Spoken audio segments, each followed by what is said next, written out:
Okay, so what if the story of creation, the one we all think we know, wasn't about a peaceful beginning? What if it was actually the first shot fired in an ancient cosmic war? Today, we're diving into a really fascinating interpretation of Genesis where the universe wasn't just made, it was a battlefield from the very first second. So, let's start with a question we've all asked, right? We usually picture this big, empty nothingness, just a void waiting for a divine command. But what if the answer isn't nothing? What if the story actually starts way, way before that? Yeah, forget that whole empty void idea. Before let there be light, there was darkness. And not just any darkness, a prison with an inmate. The crazy thing is, according to this record, the conflict was already raging before creation. And get this, creation itself, that was the weapon. So we're jumping right in. Our story kicks off on this primordial battlefield. And this isn't some nice peaceful garden. No, the stage is set in a place of total darkness called Sheol. It's basically a prison, a pit, built to hold one seriously powerful rebel. So, who was this rebel, and what on earth did they do? I mean, just listen to the sheer ambition in this quote. It's wow. This lays out the entire motivation for the bad guy. It's pure cosmic rebellion, a declaration of war against the ultimate authority. This one moment of incredible pride, of hubris, is what kicks off the whole shebang.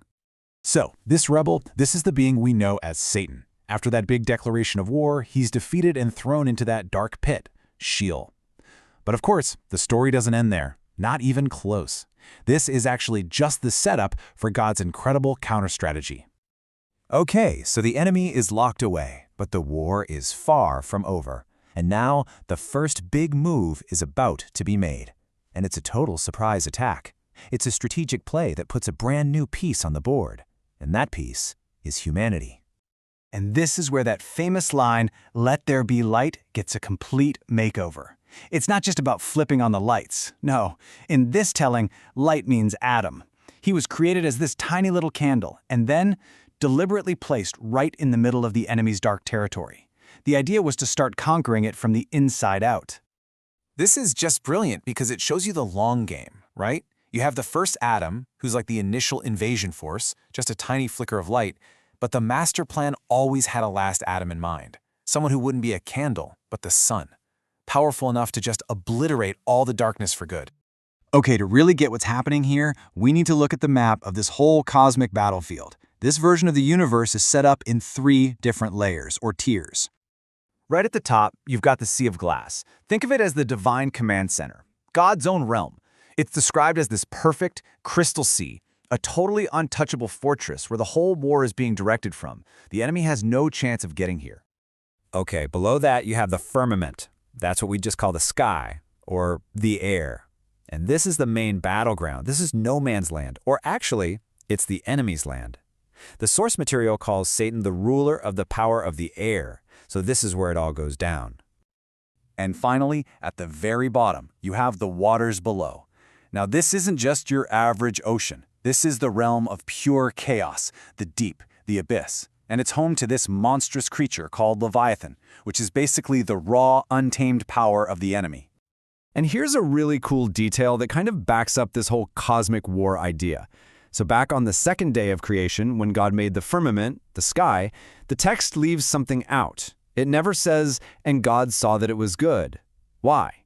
Well, think about it. This was the day the battlefield was officially mapped out. It's the day the air was basically handed over to the enemy as his domain. It was a necessary move for the war, but you wouldn't exactly call it good, would you? All right, so let's talk about the timeline, because this war isn't over in a weekend. The whole idea of days of creation gets reinterpreted. They're not 24-hour periods. They're huge eras of war. It's all based on that idea that for God, a day is like 1,000 years. So you can see how this war plays out over thousands of years. In the first millennium, you've got Adam, the candle, being placed in the dark. Then in the second millennium, you get Noah's flood.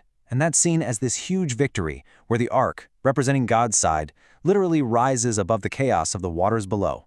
And the war just keeps going, all the way to the sixth millennium, which is when God's army of martyrs is supposed to be fully assembled.